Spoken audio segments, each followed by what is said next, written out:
What's going on, everyone? It's me. I'm back with another video, and today I still want to talk about Bullet for My Valentine. Ever since their new album came out, their self-titled 7th album, about a week or so ago, I've just been in a Bullet for My Valentine mood, and so I've been listening to a lot of their other albums deep in their catalog and just going through their discography. And today I wanted to talk about Gravity. So that's their 6th album that came out in 2018. And I actually just received this guy in the mail yesterday. It's a CD copy of Gravity. And so I thought, what a better time to give it a listen, but also just share a video with everyone and talk about, my thoughts on the album and give you kind of a peek into the physical copies. So again, Gravity came out in 2018. It's their 6th album. And, first, I guess just some thoughts on this album. It's pretty different compared to a lot of their other albums as far as the sound goes. It is going in a different direction. It kind of has an electronic sound and feel to this album, just kind of sprinkled in while still being a metal album. And I actually really dig this album. It's pretty good. I like it when bands do something different. And Bullet for My Valentine definitely did something different with Gravity, and I like it. They still stay true to who they are as a band. You can tell it's a Bullet for My Valentine album just by listening to it. You wouldn't need to see the cover or know the name of the band or the song titles to really know it's Bullet, which I really like. Again, they're sticking true to who they are and what they do. They're just, tweaking their sound and doing something different, experimenting, and I think that's what makes a good band great. Is you can't just play the same stuff all the time. You really have to try something new and different and experiment to keep it fresh and to keep your creative juices flowing. And, you're probably going to disappoint some fans along the way, but you're also going to gain some new ones. And, that's just, it is what it is. That's just part of the gig, I guess. But I really like this album, even though it's pretty different. So, with that being said, kind of jump in here. Let's take a look at this CD. Again, got this in the mail the other day. And apparently this is a release that they did just through Target stores, and it has 2 extra songs on it. So the 2 extra songs are Breaking Out and Crawling, which I haven't actually had a chance to give a listen to. So I'm excited about that. Again, another bonus for picking up the physical CD copy. It gets 2 extra songs, which is pretty cool. So, there's the cover. There's the back. So interesting album cover. I'm not quite sure what it means, or what they were going for on it, but, it's definitely kind of simple, but different. I do like it. So you open it up. You got some artwork over here. You have the CD front and center right there. And then over here is where the booklet's going to be. So we can take that out. Honestly, I'm not the biggest fan of these paper CD covers they're doing nowadays. I think they're trying to go for a vinyl type of vibe or feel with CDs instead of using the jewel cases, which, I guess I can kind of appreciate. But it's just kind of hard to get these booklets out without maybe ripping some of the paper cover is all. That's my only critique or qualm with it. But other than that, they're all right. But here's the booklet. Again, you got the album cover on the front, and on the back of the booklet, you got the band member names and what they do in the band, as well as where the album was recorded and produced, who mixed it, where it was mixed, things like that, management. Art direction, a lot of cool stuff. So another reason I like the physical copies of these albums is you just get to know the album on a different level.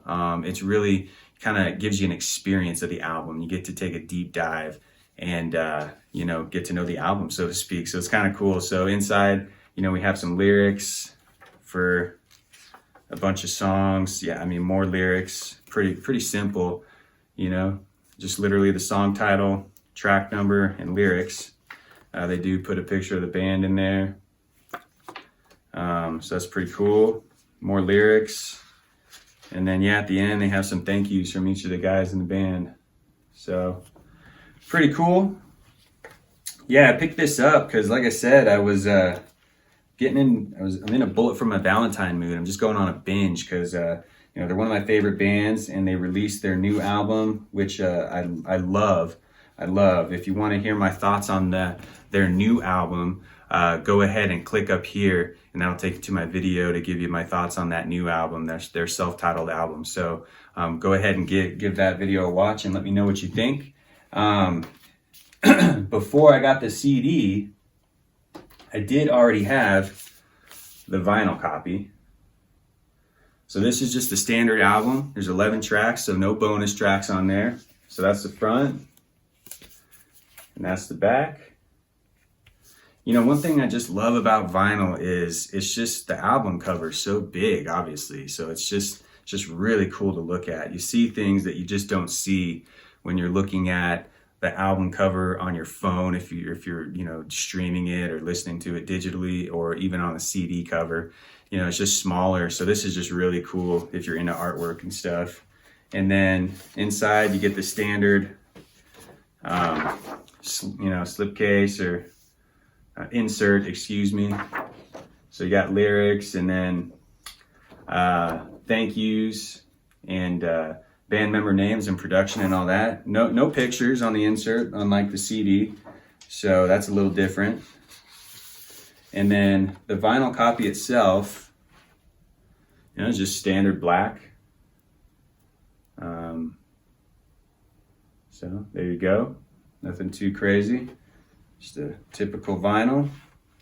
But I did think it was really cool that they released this on vinyl. Don't know if they did a cassette version. I'm not a big collector of cassettes. I don't have a cassette player. But maybe someday I will. Who knows? But that's the vinyl and CD. And yeah, just some thoughts on the songs. Again, an overall feel for the album. I do like this album. It's different. So if you give this album a listen with some expectations that you want it to sound like old Bullet for My Valentine, you're probably going to be disappointed, because it's not going to be like that. You got to go into this album with, a fresh mind, a clean mind, and an open mind, and just don't have any expectations. Just listen to it for what it is. And if you do that, I'm pretty confident that you will appreciate this album. Again, it has some electronic musical tones and ideas sprinkled throughout some of these songs, but still has a metal and rock feel. But then there are some slower songs in there. But some songs that stick out to me that are some of my favorites. The first one, Leap of Faith, is a cool song. It kind of opens up kind of slow and mellow. Then it gets a little heavier. And then towards the middle of the song, there's a breakdown where Matt screams, and then it just goes into this guitar part and drum part where it's pretty heavy. And then you hear some of that electronic sound in the background. It's pretty cool. I really like that. Really a good song to open a concert with, in my opinion. So really cool song, the opening one, Leap of Faith. Over It, pretty good song too. I like it. It's heavy. And it, again, it's not like a traditional heavy Bullet for My Valentine song, but it is a heavy song, and it's a good song. So that one stuck out. Those two are definitely some of my favorites off the album. Moving on to track 5, The Very Last Time. That was a song that stuck out to me too. It's pretty slow. It's a lot slower. Not really a heavy album, but you can still tell that it's a Bullet song. If you just heard it without knowing it was Bullet, you would know, oh, that's a Bullet for My Valentine song. Obviously, because Matt Tuck is singing. But it's still got that Bullet feel. So really good song. Breathe Underwater was a good one too, in my opinion, that stuck out, that ended the album. It's the last track on the standard track listing. Again, on that CD, that on the CD version right here, it has 2 extra songs. But overall, I like this album. It's definitely not my least favorite Bullet for My Valentine album. Maybe I'll put out an albums ranked video for Bullet for My Valentine. Actually, I probably will. But I do know that Gravity is not my least favorite. It's a pretty good album. So I thought it was a solid effort. Again, it came out in 2018. It's Bullet for My Valentine's 6th album. If you haven't given it a listen, go ahead and give it a listen. If you're a fan, pick up the physical copies. You will not be disappointed. And if you like this video, please go ahead and subscribe to my channel. We've posted more videos. And go ahead in the comments, let me know what you think of this album. Do you hate it? Do you love it? Is it just kind of forgettable? What are some tracks on the album that stand out to you that are memorable? So go ahead and put that in the comments. That'd be appreciated as well. So again, thanks for watching, everyone. God bless, and hope everyone has a great night.